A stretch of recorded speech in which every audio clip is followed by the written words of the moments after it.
Saudara-saudara pendengar yang kami kasihi dimanapun Anda berada, Anda kembali bersama kami dalam acara Telaga, Tegur Sapa Gembala Keluarga. Saya Gunawan Santoso dari Lembaga Bina Keluarga Kristen. Kali ini akan berbincang-bincang dengan Bapak Pendeta Dr. Paul Gunadi. Beliau adalah seorang pakar dalam bidang konseling dan perbincangan kami kali ini akan membahas tentang dampak kekudusan dan kerukunan pada anak. Kami percaya acara ini pasti bermanfaat bagi kita sekalian dan dari studio kami mengucapkan selamat mengikuti. Pak Paul, satu keluarga yang dikaruniai anak, ya, itu memang akan ada masalah lain, yaitu bagaimana mengakrabkan, merukunkan di antara keluarga. Jadi bukan hanya suami istri, tetapi juga orang tua anak, Pak Paul. Tetapi banyak juga keluarga-keluarga Kristen yang gagal untuk bisa mewujudkan suatu keluarga yang harmonis, keluarga yang rukun, yang akrab dan sebagainya. Nah, ini masalahnya apa sebenarnya, Pak Paul?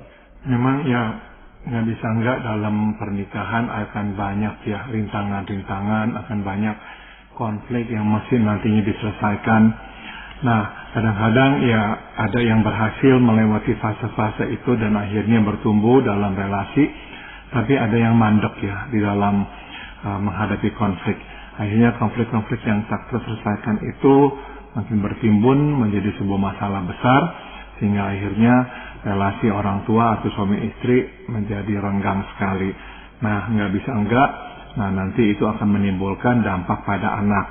Dan juga tadi Pak Benang sudah singgung bahwa juga penting ya kita ini memperhatikan aspek kekudusan, karena kekudusan orang tua juga berdampak pada anak-anaknya.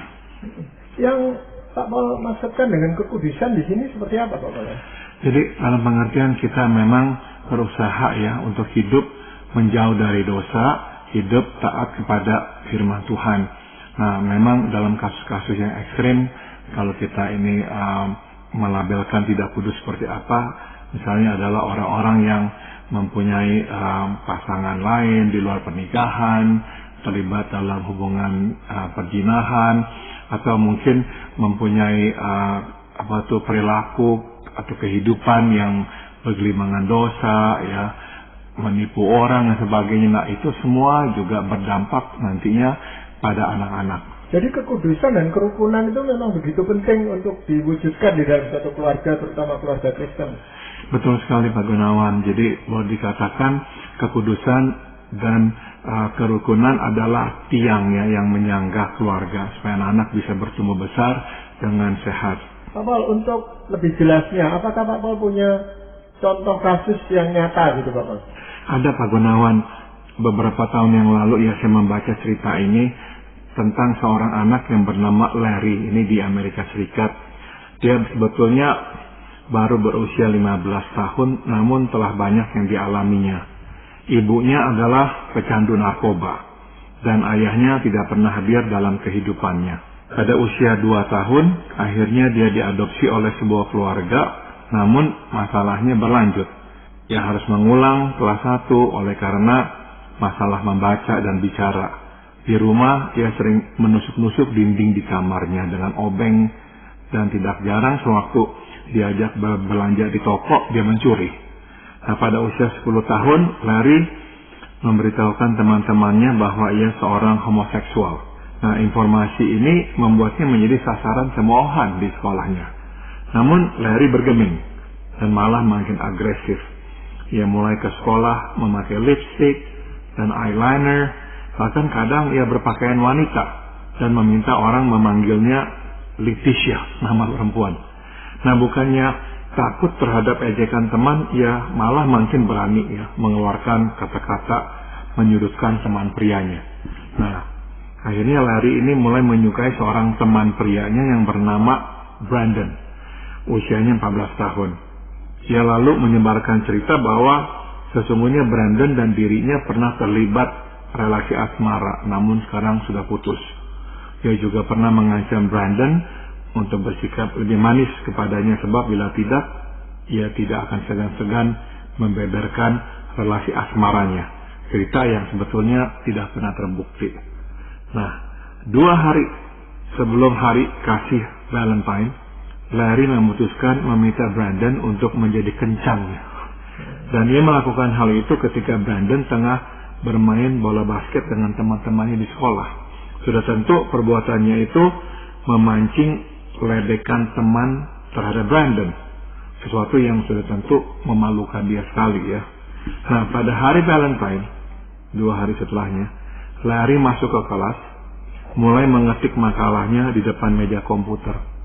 Brandon pun masuk dan memilih duduk di belakangnya. Untuk sejenak, Brandon tampak bingung ya. Sebentar, ia menunduk membaca bukunya, kemudian menatap Larry dari belakang. Ia terus melakukan itu sampai kira-kira pukul 8.30 pagi. Nah, tiba-tiba Brandon itu dari belakang bangkit, mengeluarkan pistol dan menembakkannya 2 kali ke kepala si Larry itu. Dia melemparkan pistol itu ke lantai, kemudian dengan tenang dia berjalan keluar pintu kelas. Nah, Larry meninggal dunia 2 hari kemudian. Nah, Pak Gunawan, peristiwa tragis itu terjadi pada tanggal 12 Februari 2008 di sebuah SMP ya, bernama E.O. Green Junior High School di kota Oxnard di pinggir kota Los Angeles. Nah, sudah tentu pertanyaan yang muncul adalah, apakah gerangan yang membuat Brandon kok begitu tega ya melakukan pembunuhan hanya oleh karena merasa dipermalukan oleh teman sekelasnya? Nah, untuk memahami perbuatannya kita mesti mengetahui latar belakangnya. Brandon ini dibesarkan oleh orang tua yang bercerai. Jauh sebelum dia lahir, orang tuanya sering berkelahi. Dalam suatu perkelahian, ayahnya bahkan sempat menembak lengan ibunya, setelah sebelumnya menodongkan pistol itu ke arah kepala ibunya. Nah, dalam perkelahian yang lain, ayahnya menjambak rambut ibunya, mencekik lehernya, yang membuatnya hampir semaput. Akhirnya mereka berpisah, Brandon ikut dengan ibunya. Namun tidak lama karena berikutnya dia pindah tinggal dengan ayahnya, berhubung ibunya menjalani program rehabilitasi kecanduan narkoba. Jadi ibunya pecandu narkoba. Ayahnya Brandon ini bekerja jauh dari rumah, sehingga hampir setiap hari Brandon ditinggalkan di rumah seorang diri. Brandon pun mulai bergaul dengan teman-temannya yang bermasalah. Nah, itulah potret Brandon yang kelam, Pak Gunawan. Sama kelamnya dengan potret Larry. Nah, ini adalah contoh di mana 2 keluarga ini kehilangan 2 tiang yang tadi kita sebut. Tidak ada lagi kekudusan dan tidak ada lagi kerukunan. Tapi kalau kita melihat atau mendengarkan kisah yang Pak Paul tadi sampaikan, bahwa Larry ini sejak kecil kan sudah diadopsi oleh keluarga lain. Apakah keluarga yang mengadopsi dia itu juga memang bermasalah atau enggak, kita tidak tahu. Memang nggak dikisahkan tentang keluarga yang mengadopsinya, tapi rupanya memang anak ini ya karena dikandung di dalam kondisi orang tua yang bermasalah, dilahirkan dalam kondisi bermasalah. Jadi memang pada masa bayinya pun anak ini nggak mendapatkan perawatan dan kasih sayang yang semestinya. Dan ya makanya setelah diadopsi pun rupanya gejolak hidupnya itu terus berlanjut ya. Makanya sebelum dia menyatakan dirinya sebagai seorang homoseksual dan berdandan seperti wanita dan sebagainya, dia udah terlibat dengan masalah-masalah perilaku lainnya. Tapi sebenarnya Brandon pun juga berasal dari keluarga yang bermasalah. Jadi ini artinya memang mereka berdua ini, antara Larry dan Brandon, punya masalah latar belakang yang kurang bagus gitu Pak Bro. Betul sekali Pak Gunawan. Jadi dua-dua memang dari keluarga yang syarat dengan masalah. Jadi akhirnya dua-dua mengembangkan jiwa yang juga bermasalah ya. Dan kita bisa simpulkan jadinya Larry dan Brandon hanyalah serpihan ledakan yang ditimbulkan oleh orang tuanya. Jadi ya mungkin kita bertanya, ya kan seharusnya mereka ya lihatlah orang tuanya begitu bermasalah, ya udah mulailah hidup yang baru yang lebih baik. Tapi ya kita harus mengakui bahwa kendati mereka mempunyai pilihan untuk menjadi manusia yang berbeda, namun kekuatan untuk memilih jalan hidup yang berbeda sangatlah lemah. Kenapa? Sebab masalah orang tuanya telah menguras hampir semua kekuatan mereka untuk memilih jalan yang berbeda. Iya, nah, tentunya kita sebagai keluarga Kristiani itu tidak mengharapkan mempunyai anak-anak atau keluarga kita mengalami masalah yang seberat itu gitu Pak Boleh. Namun apa yang bisa dilakukan oleh keluarga-keluarga Kristiani termasuk kita sendiri agar hal seperti itu bisa dihindarkan gitu Pak? Saya akan bacakan dari 1 Petrus Pak Gunawan, pasal 1 ayat 14 hingga 16. Hiduplah sebagai anak-anak yang taat dan jangan turuti hawa nafsu yang menguasai kamu pada waktu kebodohanmu.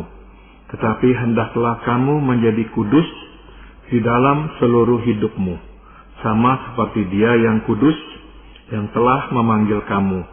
Sebab ada tertulis, kuduslah kamu sebab aku kudus. Nah, dalam ayat ini kita dapat melihat ya dengan sangat jelas Tuhan memerintahkan kita untuk hidup kudus. Ya, enggak lagi menuruti hawa nafsu, tapi justru hidup kudus seperti yang Tuhan kehendaki. Nah, yang menarik adalah di dalam pasal yang sama, yaitu di 1 Petrus pasal 1, namun ayat 22, Rasul Petrus melanjutkan, karena kamu telah menyucikan dirimu oleh ketaatan kepada kebenaran, sehingga kamu dapat mengamalkan kasih persaudaraan yang tulus ikhlas.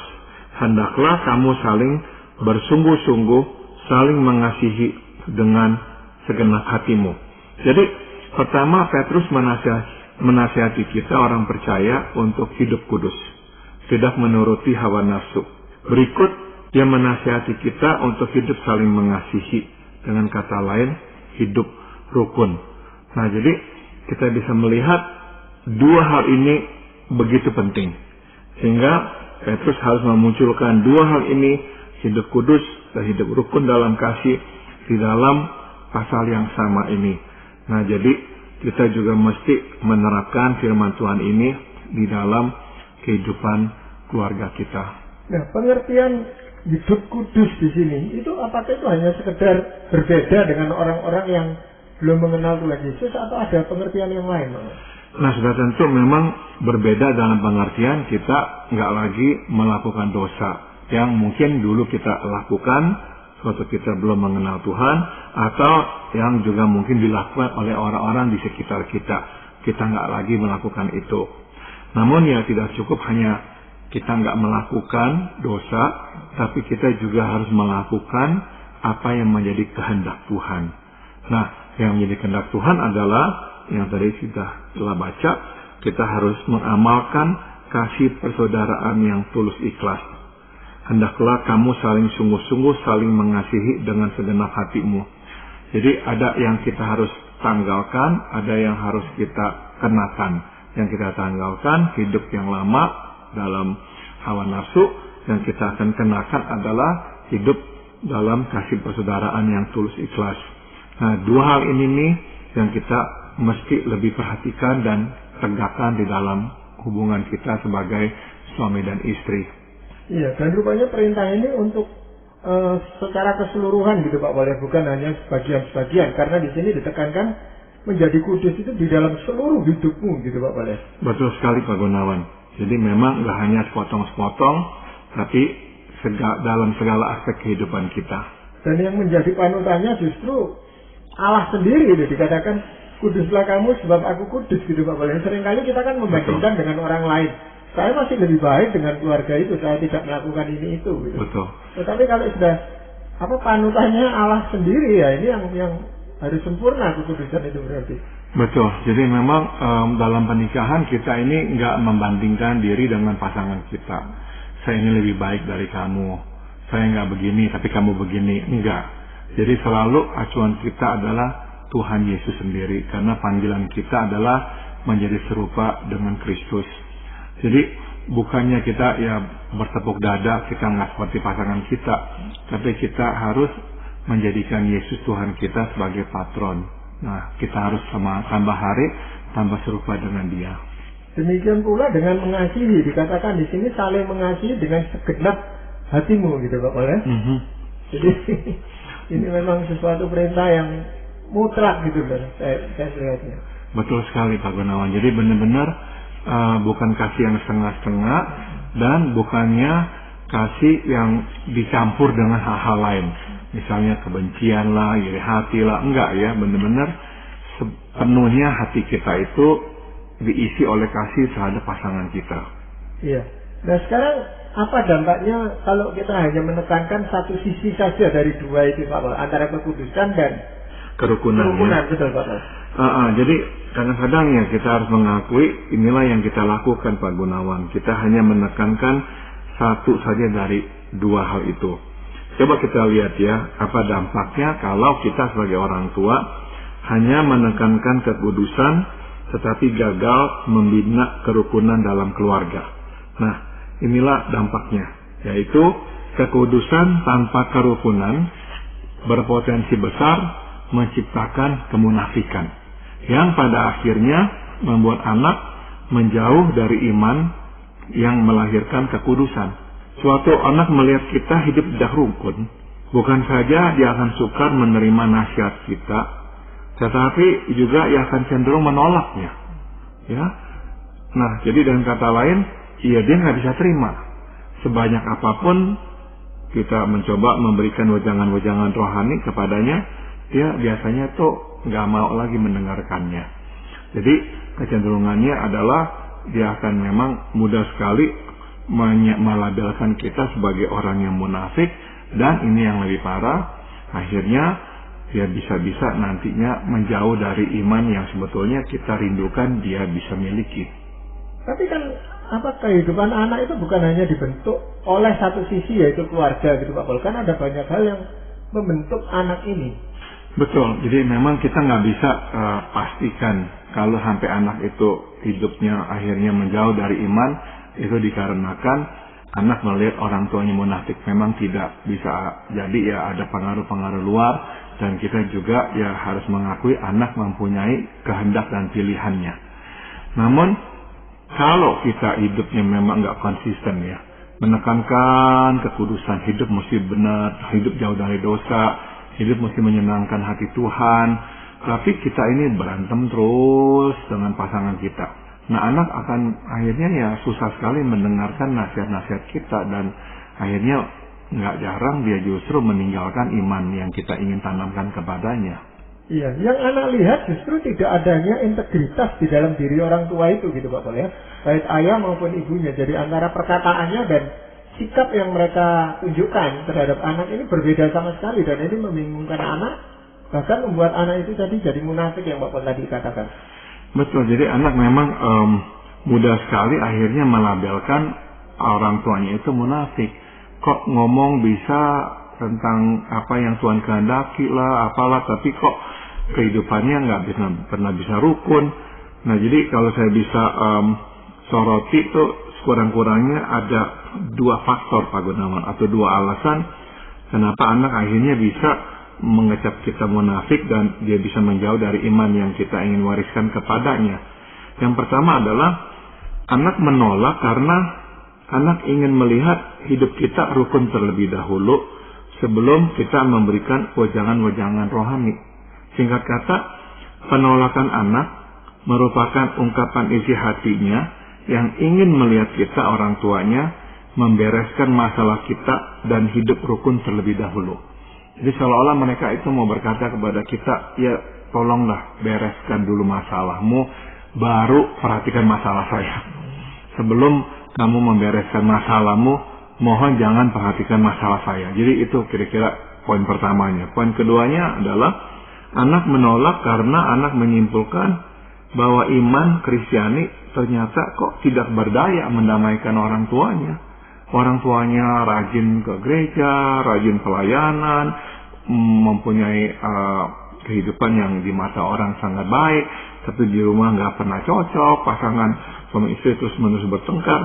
Nah, jadi di mata anak menjadi orang Kristen ternyata kok tidak mengubah apa-apa, marah tetap ada, cekcok tetap sering. Nah, nggak bisa nggak dia akhirnya bertanya, buat apa menjadi orang Kristen? Ya, jadi ya mama papanya bicara apa tentang Tuhan kepadanya, ya udah dia nggak mendengarkan lagi, sebab dia melihat ya nggak ada efeknya, nggak ada perubahan kok. Dan bahkan itu kalau anak ini rajin berdoa misalnya gitu, kan dia antara lain mendoakan supaya orang tuanya itu rukun, tapi ternyata masih seperti itu. Dia kesannya itu seolah-olah Allah itu tidak mampu menolong keluarganya gitu Pak. Betul sekali. Jadi ya dia melihat akhirnya ya percuma lah gitu. Makanya Akhirnya kalau orang tua hanya menekankan kekudusan, tapi kehidupannya nggak rukun, cenderungnya akhirnya membuat anak-anaknya itu malahan makin menjauh. Bukannya makin melihat orang tua hidup kudus, sehingga mereka mau hidup kudus juga sesuai dengan kehendak Tuhan, malah kebalikannya, justru anak-anaknya nggak mau. Nah, kalau pertengkaran itu terus terjadi, Pak Boleh, ujung-ujungnya kan pada perceraian gitu. Ya. Nah, apakah perceraian itu menyelesaikan masalah buat anak ini? Sudah tentu dalam hal nggak lagi melihat orang tuanya bertengkar, ya itu selesai karena nggak lagi tinggal sama-sama. Tapi perceraian itu juga akan membuka pintu terhadap munculnya masalah yang lain, Pak Gunawan, dan itu yang harus juga diperhatikan. Kalau sekarang yang sebaliknya, Pak Pol, jadi orang yang menekankan kerukunan, tetapi tidak ada kekudusan gitu, bagaimana, Pak Pol? Nah, ini dampaknya adalah gini, kerukunan tanpa kekudusan memang hampir mustahil ya menurut saya. Namun kalaupun ada lah, ini berpotensi membangkitkan generasi anak yang bermoralitas relatif, artinya tanpa standar dan tanpa batas. Sebab gini, saya mau jelaskan, saya menyimpulkan hampir mustahil sebab saya tidak dapat membayangkan bagaimana kita dapat hidup rukun bila kita hidup menuruti hawa nafsu. Ya, bagaimana kita bisa hidup rukun jika kita tidak setia kepada janji nikah dan hidup semaunya. Jadi ya saya kira hampir mustahil lah. Tapi kalaupun itu dimungkinkan, nah ini dia, saya khawatir dampaknya pada anak adalah anak bertumbuh besar tanpa panduan moral sama sekali. Akhirnya semua boleh dilakukan bila dianggap baik. Begitu. Misalnya ini ya, ini kadang-kadang terjadi ya, cukup umum saya kira sekarang ini.